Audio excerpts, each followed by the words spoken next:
All right, good morning, everyone. It is Sunday. We are about to kick off week 8 of the NFL season, and I'm going to go ahead and throw out my weekly game picks, and we'll briefly discuss most of these games or some of them, but go ahead and throw these out before the games get kicked off.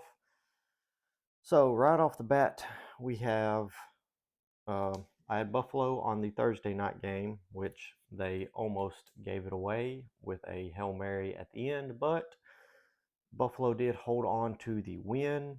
Still have some, not a lot of concerns with Buffalo, but some, mainly with their defense. Josh Allen played pretty well in that game. I know he did have an interception, but it was off of a tipped pass, kind of like I don't really have as much of an issue with that. I know it's still an interception on the stat sheet, but it was batted at the line of scrimmage. Defensive lineman called it, so it is what it is. Jalen Hurts had one of those that got taken to the house for a pick six last week. Not super concerned with it, but Josh Allen played really well. He ran when he needed to. He got other receivers involved. Coming into that game, Diggs was targeted on 33% of all of the throws, and that was not the case Thursday night. So if Josh Allen plays like that and does happen to eliminate the turnovers like he did in the 3 or 4 games after week one, and he puts up good numbers, yardage wise, touchdowns, I think he's an absolute MVP candidate. Um, but he's got to eliminate the turnovers if he wants to get in that conversation. And if Buffalo wants to win and make a run, win the division, any of that, with the issues on defense with the injuries, the offense is going to have to make up for that, and that's going to be Josh Allen. He's got to make up for that, and he has to do so by not turning the ball over and being efficient like he was Thursday night. So, straight into the noon games. We have um, we have the New York Giants and the New York Jets playing. The Giants are considered the home team, although they share a stadium. So technically, um, field wise, it should be like a home game for everybody. But crowd wise, it's New York crowd. It's the Giants crowd that gets the tickets. So it should be a New York Giant crowd. But um, I think there'll probably be just as many Jets fans as Giants fans. I'm sure most people in the city are probably fans of both teams. So, not really a home or away game for either team, really. But Daniel Jones is not playing. Supposedly, there's rumor he may not play the rest of the season with his neck injury, so it could be a substantial injury. Tyrod Taylor could be in for a substantial amount of time. He played pretty well last week, threw a couple touchdowns, and helped them win the game. But ultimately, I think the Jets defense is too good, and I think the Jets defense will slow them down. And I think Zach Wilson has been playing better. If he doesn't turn the ball over, plays efficiently, the running game gets going for the Jets, I think the Jets pull this one out. Next, we have Green Bay hosting Minnesota. I mean, I'm a Green Bay fan, but I got Minnesota in this one. They just come off a big win on Monday Night Football against San Francisco, even without Justin Jefferson. And I know I like our corners better than San Francisco's. I know Savage is out in at the safety position, so we have a new safety playing. But I think if they push the ball down the field, I think they're going to give us trouble. Our run defense is trash. It's been trash all year. And Minnesota is the only team in the NFL without a rushing touchdown. I'd be willing to bet money that they get a rushing touchdown today because our run defense is that bad. One of the worst in the NFL. So I expect to see Madison with a good game. And if the running game gets going, that's going to open up the play action. And I just do not see Green Bay slowing Minnesota down a whole lot. I could be wrong. I hope I am wrong. And then offensively, I've I don't have a whole lot of faith in LaFleur at this point in getting a good game plan in, and I do not think that I think he has shown consistently throughout the season that he struggles with calling a good game for Jordan Love, who is an inexperienced quarterback. Like, yes, I know he's in his fourth year in the league, but there's a major difference in sitting the bench and watching a first ballot Hall of Famer play and then actually being in the game yourself. And because of that, until he gets experience, he needs a good game plan called. He needs a good game called. He needs to get in a rhythm early, quick short passes, whatever it takes to get him in the flow of the game, get him seeing the field early so that he sees it better late. And LaFleur has failed to help him do so. Um, and I've already spoken many times on my frustration with Joe Barry and the defense. So I have Minnesota on this game. Next, we have Dallas hosting the LA Rams. This is close to a touchdown spread. It's like 6.5 points. And I mean, the Rams, I know they have an injury at running back. Dallas's run defense has looked sketchy at times this year. But with those injuries, I don't really see the Rams running game doing much for Stafford and their offense. It's going to be up to Cup and Puka to get down the field. Stafford's a good quarterback. He's a smart quarterback. And as long as he's protected, I think he can do some damage to the Dallas secondary without Diggs. Um, and that means the offensive line is going to have to hold up against Parsons. But ultimately, I think Dallas pulls this out. I know the Rams defense can cause some issues for Dak, but if they do quick passes and kind of the same way as their offense eliminates the effect of Aaron Donald and some of those defensive players, I think the Rams just don't have much of a chance. I think Dallas wins this game. Next, we have Tennessee hosting Atlanta.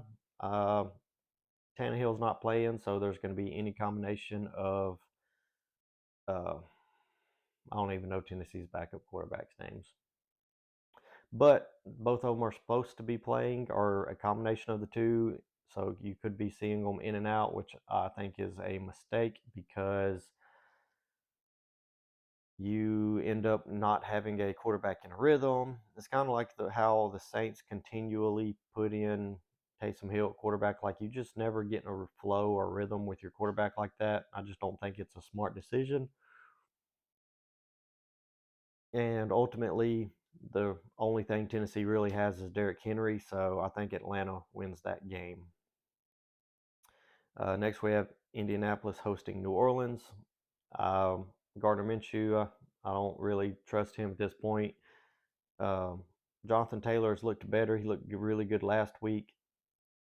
So that could help the Colts offense, but ultimately I think New Orleans defense is a little bit better and will play better. I think New Orleans will win this game. I think Derek Carr is the better quarterback in this game. Kamara, I think they just have a lot more opportunity to move the ball and score easily than Indianapolis. So I got New Orleans. Miami hosting New England. This is a rematch from, I believe, a week 2 game, and New England actually played pretty well defensively against Miami. Definitely contained Hill to an extent, didn't let him have a crazy game. Uh, and, this is, I would say, a familiar matchup with Bill Belichick. I mean, the team-wise, yes, but this is really only the third time that Belichick's playing Miami with Hill and Waddle and all these people. Hill did have a hip injury, says he's good to go, but as good as New England looked last week against Oakland, I believe it was Buffalo. They beat Oakland then Buffalo. No, did they beat Oakland? I don't think they beat Oakland. No, they didn't. Um, Brain fart. They beat Buffalo last week. They played pretty well against Buffalo, so I don't think they'll play bad against Miami, but I think Miami is just too high powered on offense, and I think Miami wins this game. Next, we have Pittsburgh hosting Jacksonville. Pittsburgh has relied on their defense. They have been outgained offensively in every game this year.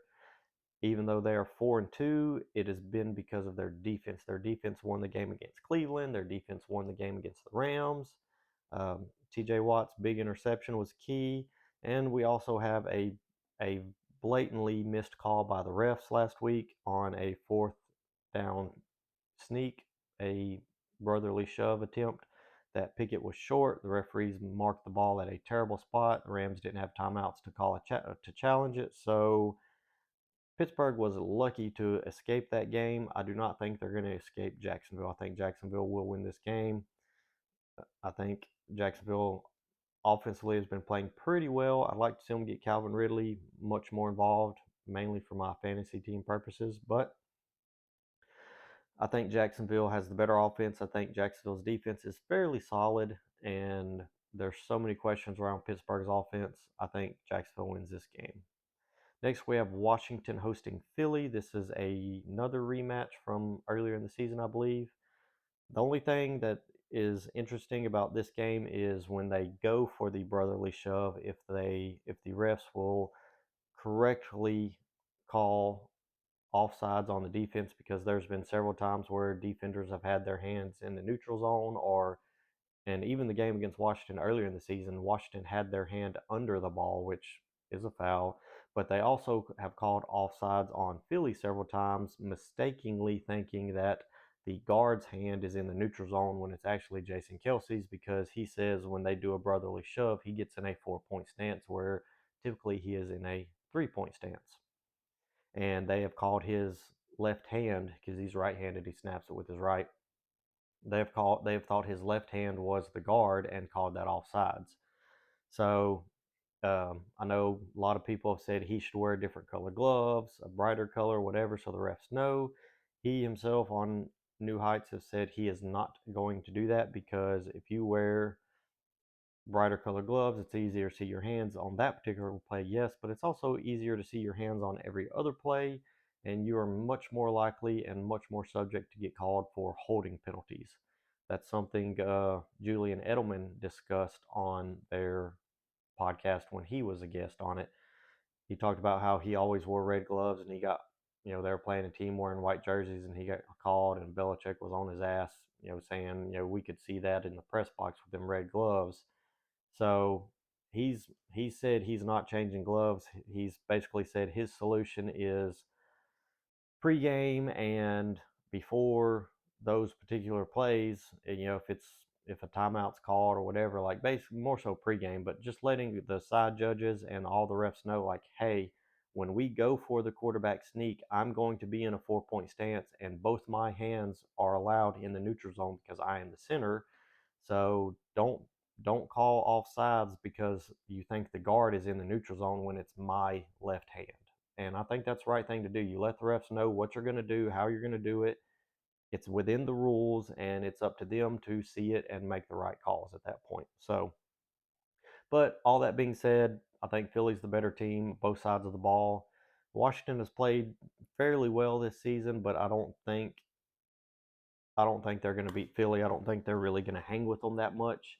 And Washington has said any trade deadline plans hinge on this game. So I think if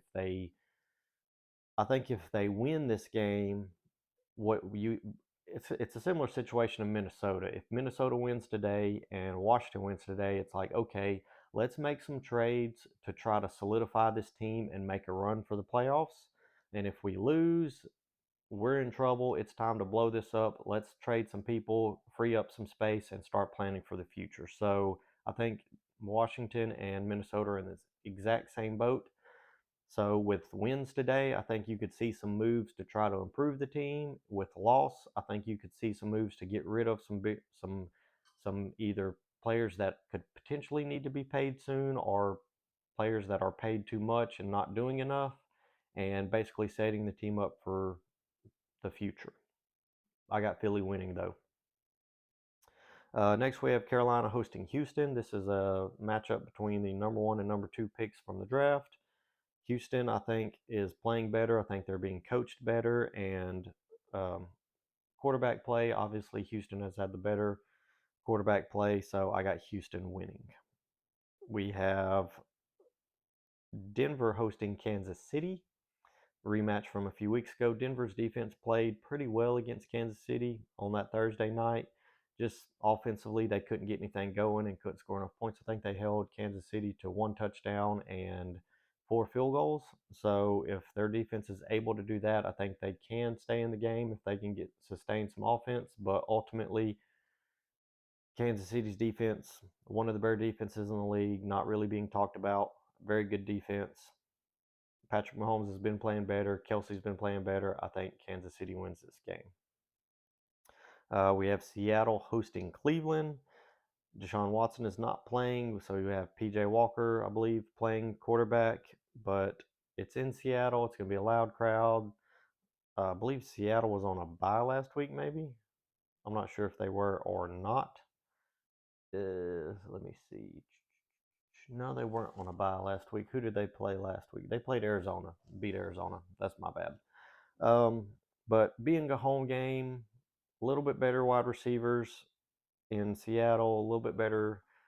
I think their running back situation is slightly better because Nick Chubb is hurt for Cleveland. Defensively, I think Cleveland's the better team, but I just don't know if I really don't trust Cleveland's defense to carry the team. Their offense is going to have to step up, and until I see it happen, I don't trust it. So I've got to go with Seattle on this one.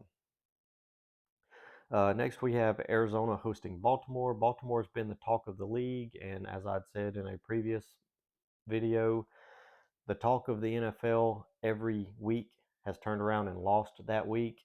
I do not think that will be the case this week. Baltimore's been a very highly talked about topic and a very highly talked about team, but I do not see Arizona beating Baltimore.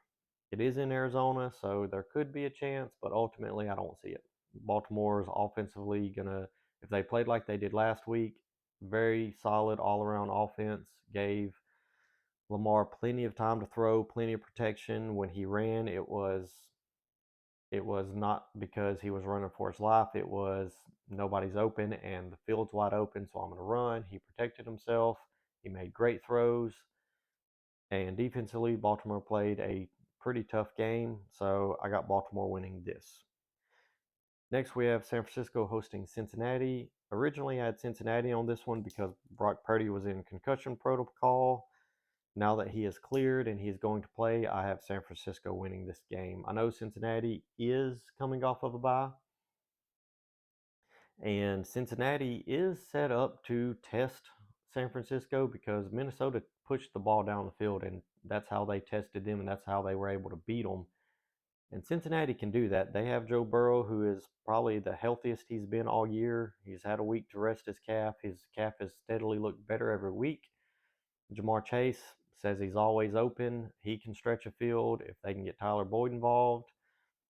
Cincinnati can test San Francisco, and with Debo being out, that somewhatly limits San Fran's offense. But ultimately, you have McCaffrey, you have Ayuk, you have Kittle, and the biggest thing is I think San Francisco is much better coached. So I have San Francisco winning this game due to all that. And defensively, I think San Francisco is the better team as well. Now, I do, and on that note, I don't see San Francisco losing 3 in a row. I wasn't particularly concerned with the loss to Cleveland um, because they lost McCaffrey and Debo both in that game. They struggled all game without them. And then, even despite not having those two, Purdy got them into field goal range, into a very high percentage field goal, and field goal kicker missed it. So Purdy still put them in a position to win against a very good Cleveland defense. So the fact that they lost to Cleveland was not very concerning, or wasn't really concerning at all, honestly. But the loss to Minnesota is somewhat concerning because they got tested down the field and it was without Minnesota's best player, Justin Jefferson. So I don't, I mean, I want to say it was concerning, but at the same time, it wasn't because it's not a pattern yet. If they lose to Cincinnati today in the same fashion that they lost to Minnesota, then I will be concerned because it will be starting to see, to become a pattern, and teams will see like, hey, this is how we beat San Francisco. This is what we have to do. and you'll see a lot more teams testing him in that same way. So I think San Francisco knows that. I think their coaching staff knows that, and I think they have a very good, smart coaching staff. So I believe they will get it together, and I think they will win the game. The late game, we have the LA Chargers hosting the Chicago Bears. Justin Fields out again from his dislocated thumb, so you'll have Bagent, whatever his last name is, quarterbacking for Chicago. This is a must-win game for the Chargers. They are on a 2-game losing skid, losing to Dallas and Kansas City. Although they played both of them close, and I say close, I don't think they allowed Kansas City just run all over them. I mean, they still had chances in that game, but they can't afford to lose to Chicago, who's one of the worst teams in the league. And if they have any kind of playoff aspirations, they've got to get they have to win this game. They got to get back on track, and they've got to win. I think obviously they're going to have the better quarterback play with Herbert. I think they will have the better running back because Khalil Herbert, Chicago's running back, is not playing, as far as I know. Um, and defensive line, I think the Chargers have the better line. They should get pressure on the second game starter for Chicago. So ultimately, I do not see the Chargers losing this game unless Brandon Staley makes some dumbass calls like he typically tends to do. So I have to go with the Chargers on this game. And finally, the Monday night game is the Detroit Lions hosting the Las Vegas Raiders. It's reported that Jimmy Garoppolo is going to play. He has been cleared to play, made it through some practices.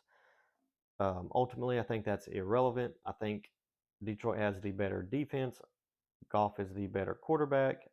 I think the Raiders have the better running backs, and obviously they have the best receiver in the game with Davante Adams. But overall, complete offense, complete defense, advantage goes to Detroit. Coaching definitely goes to Detroit.